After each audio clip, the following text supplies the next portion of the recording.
So, pag-attend ako ng fashion show dito sa Greenbelt 5, but before I go, kailangan ko muna ng haircut. So, alam ko may haircut dito. May barbero dito. Pagupit muna ako ng buhok. Tingnan ako from Greenbelt 5 to Greenbelt 1. Nawawala yung barbershop na napuntahan ko palagi. Pero may David Salon dito sa Greenbelt 1. Ayoko naman magpagupit doon dahil mahal. So, no choice but attend ako ng fashion show na ganito na yung itsura ko. Tingnan ako from Greenbelt 5 to Greenbelt 1. Nawawala yung barbershop na napuntahan ko palagi.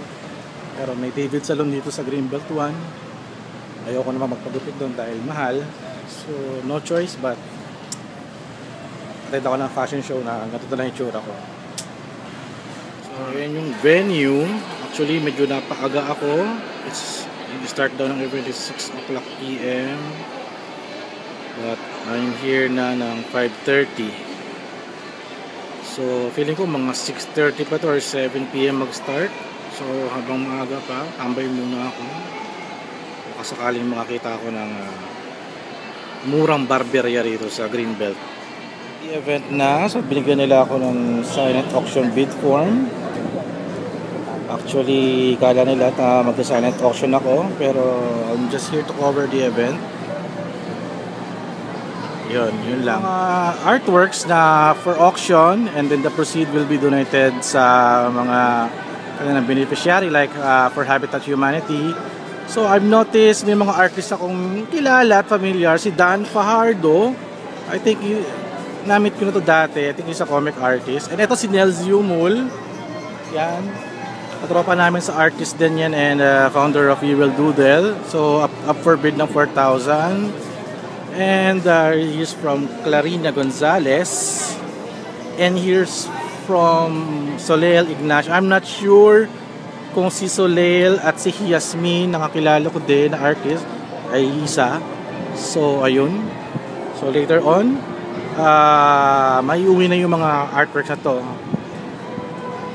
And this is for charity, guys. So,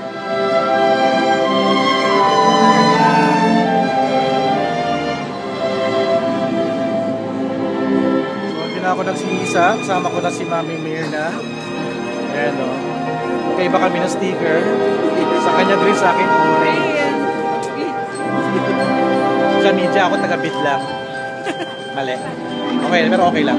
For Humanity! Yay! And their Rebuild the Whole Project, maraming salamat. Habitat for Humanity, one of our donors here this evening.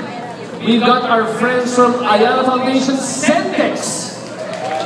And there's... Tapos na rin yung event and ayun, sana marami mag-bid, marami manalo ng auction dun sa mga artworks. Kasi malaking tulong yung mabibigay nyo sa mga nangangailangan.